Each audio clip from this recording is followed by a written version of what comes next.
কপালে যদি প্রেম লেখা না থাকে সে কপাল পাথরে ঠুকেও লাভ নেই। এতে কপাল যথেষ্টই ফোলে, কিন্তু প্রেমের ভাগ্য একটুও ফোলে না।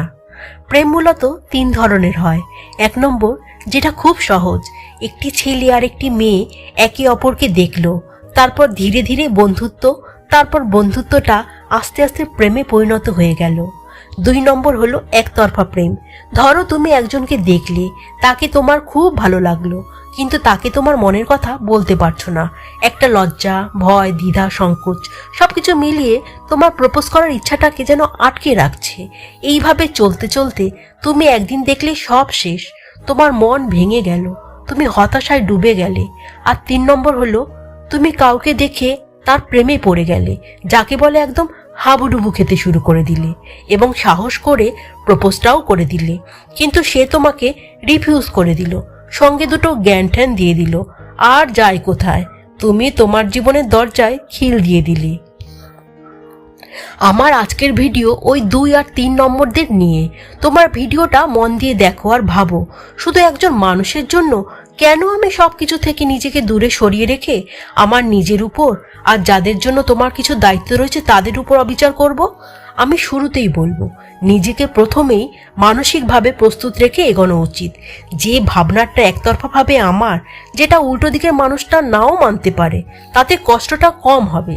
নিজে থেকে আকাশ কুসুম কল্পনা না করে প্রথমেই বলে দাও, প্রপোজটা করে দাও সাহস করে, যা হয় হোক। অন্তত উল্টো দিকের মানুষটার মনের কথাটা তো জানা যাবে। সাড়া না পেলে প্রথমেই সরে এসো। তোমার নিজের আবেগের তো একটা দাম আছে, সেটা তো নিশ্চয়ই স্বীকার করবে। দেখবে ধীরে ধীরে যন্ত্রণাটাও কমতে শুরু করবে। একটু সময় হয়তো লাগবে, রাতারাতি পরিস্থিতি তো পাল্টাবে না।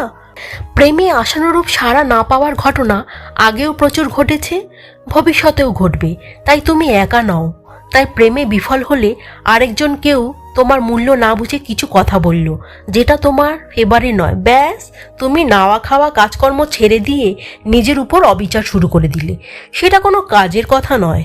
মনকে শক্ত করো, আবেগকে কন্ট্রোল করো, আর শরীরের যত্ন নাও। শরীর ঠিক থাকলে মাথাটাও ভালো খোলে। প্রেমে সাফল্য না পাওয়াটা যেন তোমার আত্মবিশ্বাসের চির না ধরাতে পারে, হতাশা যেন ছুঁতে না পারে তোমাকে। তার জন্য নিজের ক্ষমতার উপরে বিশ্বাস রাখো, নিজের ভবিষ্যৎ উজ্জ্বল করার কাজে মন দাও, ভালো কাজ ও পড়াশোনাতে ডুবিয়ে দাও নিজেকে। যে গেছে তার থেকে আরো ভালো কাউকে যাতে পাও, তার জন্য নিজেকে তৈরি করো। নিশ্চিতভাবে একটা সুন্দর জীবন অপেক্ষা করছে তোমার জন্য। তুমি তার জন্য কাঁদো, কারণ তুমি তাকে এখনো ভালোবাসো। তোমার কান্না দেখে সে হাসে, কারণ সে কখনোই তোমাকে ভালোবাসেনি। শুধু সময় প্রয়োজনে কাছে এসেছিল, আবার সময়ের পরিবর্তনে চলে গেছে।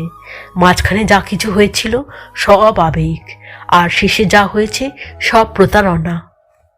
কেউ তোমাকে অনেক ভালোবাসবে, সহজেই অনেক আপন করে নেবে, তাতে তুমি আনন্দে ভেসে যেও না।